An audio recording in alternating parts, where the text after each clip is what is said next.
Kannur Panoor LP സ്കൂളിൽ നിന്ന് മുട്ട മോഷണം പോയി. കുട്ടികൾക്ക് പാകം ചെയ്ത് നൽകാനായി സൂക്ഷിച്ച മുട്ടകളാണ് മോഷണം പോയത്. സ്ഥലത്ത് നിന്ന് കള്ളന്റെ ഒരു കുറിപ്പും കണ്ടെത്തി. കണ്ണൂർ പള്ളിക്കരയിലെ ADLP സ്കൂളിലാണ് ഇന്നലെ മോഷണം നടന്നത്.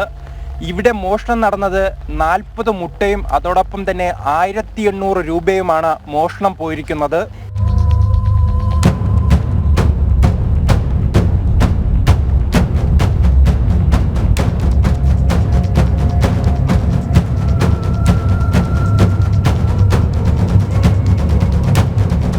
ഏകദേശം ഒരു 60 മുട്ടയോളം വാങ്ങിക്കൊണ്ടിട്ടുണ്ടായിരുന്നു ഞാൻ കുട്ടികൾക്ക് കണക്കാക്കിയിട്ട്. അങ്ങനെ നോക്കുമ്പോഴാണ് ഇപ്പം എണ്ണി നോക്കുമ്പോൾ ഏകദേശം 20 എണ്ണം ബാക്കിയുണ്ട്.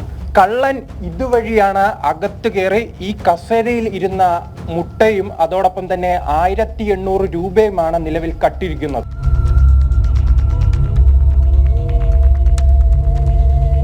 ഇവിടുന്ന് ഇപ്പോഴേ എൻ്റെ ഡയറിയിൽ ഉണ്ടായിരുന്ന 1800 രൂപ. 1800 രൂപ എനിക്ക് നല്ല ധാരണയുണ്ട്. ബാക്കി മറ്റു പേജുകളിലെല്ലാം പൈസ ഉണ്ടായിരുന്നു, പക്ഷെ എനിക്ക് അതിനെക്കുറിച്ച് ധാരണയില്ലാത്തതുകൊണ്ട് ഇത് ഉറപ്പായിട്ട് പറയാം 1800 രൂപ പോയിട്ടുണ്ട്. പിന്നെ അതുപോലെ തന്നെ ഞാൻ തിങ്കളാഴ്ച വൈകുന്നേരം വരെ ഇവിടെ ഉണ്ടായിരുന്നു, 3 മണി വരെ. അപ്പോൾ തിങ്കളാഴ്ച വരുമ്പോൾ ഞാൻ സ്കൂളിലേക്ക് മുട്ട വാങ്ങിയിട്ടുണ്ടായിരുന്നു കുട്ടികൾക്ക് കൊടുക്കാൻ വേണ്ടി. അത് ഞാൻ ഓഫീസ് റൂമിൽ വെച്ചിട്ടാണ് പോയത്.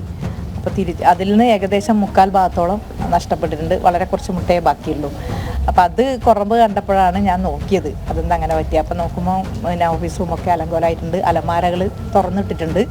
ഇതിലേറ്റവും രസമുള്ള കാര്യം, ഈ കള്ളൻ ഒരു കുറിപ്പും ഈ ഡയറിയിൽ എഴുതിയിട്ടുണ്ട്. ഞാൻ മാട്ടുൽ ജോസ്, ഞാനാണ് ഇവിടെ കട്ടത് എന്നും ഒരു കുറിപ്പും ഈ മോഷ്ടിച്ച ശേഷം ഇവിടെ എഴുതിയിട്ടുണ്ട്.